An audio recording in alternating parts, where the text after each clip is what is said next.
ನಮಸ್ತೆ ಎಲ್ರಿಗೂ, welcome to Shri home flavours kitchen. ಬನ್ನಿ ಇವತ್ತಿನ ರೆಸಿಪಿ ಏನಂತ ನೋಡೋಣ. ಇವತ್ತು ನಾನು ಸಿಂಪಲ್ಲಾಗಿ ಟೇಸ್ಟಿಯಾಗಿ ಯಾವ ರೀತಿ ಚಿಕನ್ ಕಬಾಬ್ನ ಮಾಡೋದಂತ ತೋರಿಸ್ಕೊಡ್ತೀನಿ. ಬನ್ನಿ ಇದಕ್ಕೆ ನಾನಿಲ್ಲಿ ಏನೇನು ಇಂಗ್ರೀಡಿಯೆಂಟ್ಸ್ ತೊಗೊಂಡಿದ್ದೀನಿ ಅಂತ ಹೇಳ್ತೀನಿ. ಮೊದಲಿಗೆ ತೇಜು ಅವರ ಚಿಕನ್ ಕಬಾಬ್ ಪೌಡರು 1 ಪ್ಯಾಕಷ್ಟು ತೊಗೊಂಡಿದ್ದೀನಿ.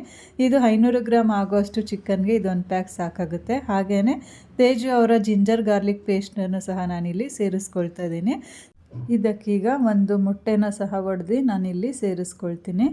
ಅದಾದ ನಂತರ ಸ್ವಲ್ಪ ಕರಿಬೇವು ಸೊಪ್ಪನ್ನ ಕಟ್ ಮಾಡಿ ಹಾಗೆಯೇ ಸೇರಿಸ್ಕೊಳ್ತಾ ಇದ್ದೀನಿ. ನೋಡಿ, ಈ ರೀತಿಯಾದ ಕರಿಬೇವಿನ ಸೊಪ್ಪನ್ನ ತೊಳೆದಿಟ್ಕೊಂಡಿದ್ದೀನಿ. ಸೊ ಅದನ್ನು ಈ ರೀತಿ ಕತ್ತರಿ ಸಹಾಯದಿಂದ ನಾನಿಲ್ಲಿ ಕಟ್ ಮಾಡಿ ಹಾಕ್ಕೊಳ್ತಾ ಇದ್ದೀನಿ. ನೀವು ಬೇಕಾದ್ರೆ ಚಾಕುನಲ್ಲಿ ಕಟ್ ಮಾಡಿ ಹಾಕೋಬೋದು. ಸೊ ನೆಕ್ಸ್ಟ್ ನಾನು ಇದಕ್ಕೆ ಸ್ವಲ್ಪ ಕಸ್ತೂರಿ ಮೆಂತ್ಯ ಅಂತಾರಲ್ವ, ಆ ಮೆಂತ್ಯನ ಸಹ ನಾನಿಲ್ಲಿ ಸೇರಿಸ್ಕೊಳ್ತಾ ಇದ್ದೀನಿ. ಕಸ್ತೂರಿ ಮೆಂತ್ಯ ಸೇರಿಸೋದ್ರಿಂದ ಟೇಸ್ಟ್ ಚೆನ್ನಾಗಿರುತ್ತೆ. ಇದಕ್ಕೀಗ ನಾನು ಮೆಣಸಿನ ಪುಡಿನ ಸಹ ನಾನಿಲ್ಲಿ ಸೇರಿಸ್ಕೊಳ್ತಾ ಇದ್ದೀನಿ. ಮೆಣಸಿನ ಪುಡಿ ಎಲ್ಲ ಸೇರಿಸಾದ್ಮೇಲೆ ನೀಟಾಗಿ ಮಿಕ್ಸ್ ಮಾಡ್ಕೊಳ್ತೀನಿ. ಕೈ ಹಾಕಿ ಮಿಕ್ಸ್ ಮಾಡ್ಕೊಳ್ಳೋದ್ರಿಂದ ಏನಾಗುತ್ತೆ ಅಂದರೆ ಸ್ವಲ್ಪ ಕೈಯೆಲ್ಲ ಉರಿ ಬರುತ್ತೆ. ಸೊ ಹಾಗಾಗಿ ನಾನಿಲ್ಲಿ ಸ್ಪೂನಿನ ಸಹಾಯದಿಂದ ಎಲ್ಲ ನೀಟಾಗಿ ಮಿಕ್ಸ್ ಮಾಡ್ಕೊಳ್ತೀನಿ. ಮಸಾಲೆ ಎಲ್ಲ ನೀಟಾಗಿ ಮಿಕ್ಸ್ ಆದಮೇಲೆ ಅದಕ್ಕೆ ನಾನು ತೊಗೊಂಡಿರೋಂತಹ 500 ಗ್ರಾಮ್ ಆಗುವಷ್ಟು ಚಿಕನ್ನನ್ನು ಸಹ ನಾನಿಲ್ಲಿ ಸೇರಿಸ್ಕೊಂಡು ನೀಟಾಗಿ ಮಿಕ್ಸ್ ಮಾಡ್ಕೊಳ್ತೀನಿ. ಈ ರೀತಿಯಾಗಿ ಎಲ್ಲ ಒಂದು ಕಡೆಯಿಂದ ನೀಟಾಗಿ ನಾವು ತೊಗೊಂಡಿರೋ ಮಸಾಲೆ ಎಲ್ಲ ಚಿಕನ್ಗೂ ಅಂಟಬೇಕು. ಆ ರೀತಿಯಾಗೆಲ್ಲ ಮಿಕ್ಸ್ ಮಾಡ್ಕೊಂಡಿದ್ದಾದಮೇಲೆ ಇದಕ್ಕೆ ನಾನು ಮ್ಯಾರಿನೇಟ್ ಆಗಲು ಅಂದರೆ ಅದು ನೆನೆಯೋದಕ್ಕೆ 1 ಅವರ್ ಬಿಡ್ತೀನಿ. ಸೊ ಇದು 1 ಅವರ್ ಆಗಿದೆ. ಬನ್ನಿ ಇದನ್ನು ಎಣ್ಣೆಯಲ್ಲಿ ಕರಿಯೋಣ. ಇದೆಲ್ಲ ನೀಟಾಗಿ ಮ್ಯಾರಿನೇಟ್ ಆಗಿದೆ. ಹಾಗೆಯೇ ಸ್ಟವ್ ಮೇಲೆ ಈಗ ಒಂದು ಬಾಣಲಿ ಕೂಡ ಇಡ್ತಾ ಇದ್ದೀನಿ.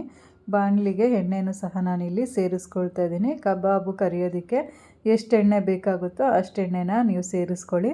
ನಾನಿಲ್ಲಿ ಕಬಾಬ್ ಕರಿಯೋದಕ್ಕೆ ಎಷ್ಟು ಎಣ್ಣೆ ಬೇಕಾಗುತ್ತೋ ಅಷ್ಟು ಎಣ್ಣೆನ ನಾನಿಲ್ಲಿ ಸೇರಿಸ್ಕೊಳ್ತಾ ಇದ್ದೀನಿ. ಅದು ಸೇರಿಸಾದ್ಮೇಲೆ ಎಣ್ಣೆನ ಸ್ವಲ್ಪ ಕಾಯೋದಕ್ಕೆ ಬಿಡ್ತೀನಿ.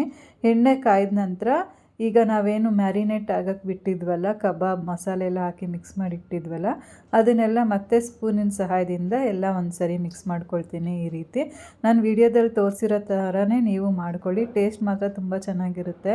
ನಾವು ಇದಕ್ಕೆ ಮೆಣಸು ಹಾಕಿರ್ತೀವಲ್ಲ, ಅದೇ ಟೇಸ್ಟ್ ಕೊಡುತ್ತೆ. ಸಖತ್ತಾಗಿರುತ್ತೆ. ಈ ರೀತಿಯಾಗ ತೇಜು ಕಬಾಬ್ ಪೌಡರ್ ಮನೆಗೆ ತಂದು ಅದಕ್ಕೆ ಸ್ವಲ್ಪ ಮೆಣಸು ಹಾಗೂ ಕಸ್ತೂರಿ ಮೆಂತ್ಯ ಪೌಡರ್ನ ಹಾಕಿ ಮಾಡಿ ತುಂಬ ಚೆನ್ನಾಗಾಗುತ್ತೆ. ಈ ಸ್ಪೂನಿನ ಸಹಾಯದಿಂದ ಎಣ್ಣೆ ಕಾಯ್ದಿದೆ. ಈಗ ಎಣ್ಣೆಗೆ ಕಬಾಬನ್ನು ಕಲಸಿಟ್ಕೊಂಡಿದ್ವಲ್ಲ ಅದನ್ನೀಗ ಹಾಕಿ ನೀಟಾಗೆಲ್ಲ ಒಂದು ಕಡೆಯಿಂದ ಬೇಯಿಸ್ಕೊಂಡು ಬರೋಣ. ಈ ರೀತಿಯಾಗಿ ಎಲ್ಲ ಕಡೆಯೂ ತಿರುಗ್ಕೊಳ್ತಾ ಇರಬೇಕು ಮಧ್ಯದಲ್ಲಿ. ಆಗ ಕಬಾಬು ಎಲ್ಲ ಕಡೆಯೂ ನೀಟಾಗೆ ಬೆಂದಿರುತ್ತೆ. ಸೊ ಇದೀಗ ಬೇಯಿಸ್ಕೊಳ್ಳೋಣ. ನೋಡಿ, ಈಗ ಇದು ಬೆಂದಿದೆ. ಈಗ ಇದನ್ನು ಒಂದು ಟೂತ್ ಬೇಷನ್ಗೆ ಟ್ರಾನ್ಸ್ಫರ್ ಮಾಡ್ಕೊಳ್ತಾ ಇದ್ದೀನಿ. ಈ ರೀತಿಯಾಗಿ ಟ್ರಾನ್ಸ್ಫರ್ ಮಾಡ್ಕೊಂಡಿದ್ದಾದಮೇಲೆ ಹಾಗೆಯೇ ಉಳಿದಿರೋ ಅಂತಹ ಕಬಾಬ್ನನ್ನು ಸಹ ನಾನಿಲ್ಲಿ ಮತ್ತೆ ಎಣ್ಣೆಗೆ ಹಾಕ್ಕೊಂಡು ಅದನ್ನು ಎಣ್ಣೆಯಲ್ಲಿ ನೀಟಾಗಿ ಫ್ರೈ ಮಾಡಿಕೊಂಡು ಕರ್ಕೊಳ್ತೀನಿ. ಇದೇ ಥರ ಎಲ್ಲ ಕಬಾಬು ನಾನು ಸ್ವಲ್ಪನೇ ಹಾಕಿ ಎಲ್ಲ ಸೈಡಲ್ಲೂ ಸಹ ನಾನು ನೀಟಾಗಿ ಬೇಯಿಸ್ಕೊಳ್ತೀನಿ. ಈ ರೀತಿಯಾಗಿ ಬೇಯಿಸ್ಕೊಂಡಿದ್ದಾದಮೇಲೆ ಮತ್ತೆ ಅದನ್ನೆಲ್ಲನೂ ನಾನು ಫಸ್ಟ್ ಏನು ನಾನು ಟೂತ್ ಬೇಷನ್ಗೆ ತೊಗೊಂಡಿದ್ನೋ ಆ ಎಣ್ಣೆ ಎಲ್ಲ ಕೆಳಗಡೆ ಒಂದು ಪ್ಲೇಟು ಸಹ ಇಟ್ಟಿದ್ದೀನಿ. ಆ ಕಬಾಬು ಅಲ್ಲಿರೋ ಎಣ್ಣೆ, ಎಕ್ಸ್ಟ್ರಾ ಎಣ್ಣೆ ಏನಿರುತ್ತೋ ಅದು ಆ ಪ್ಲೇಟಿಗೆ ಬಂದು ನಿಂತ್ಕೊಳ್ಳಿ ಅಂತ ಅಂದ್ಬಿಟ್ಟು. ಸೊ ಈಗ ಇದೆಲ್ಲ ಬೆಂದಿದೆ. ಸೊ ನಾನೀಗ ಇದನ್ನು ಟೂತ್ ಬೇಷನ್ಗೆ ಸೋರಿಸ್ಕೊಳ್ತಾ ಇದ್ದೀನಿ. ಎಣ್ಣೆ ಏನಾನ ಎಕ್ಸ್ಟ್ರಾ ಇರೋದು ಆ ಕೆಳಗಡೆ ಹೋಗಲಿ ಅಂತ.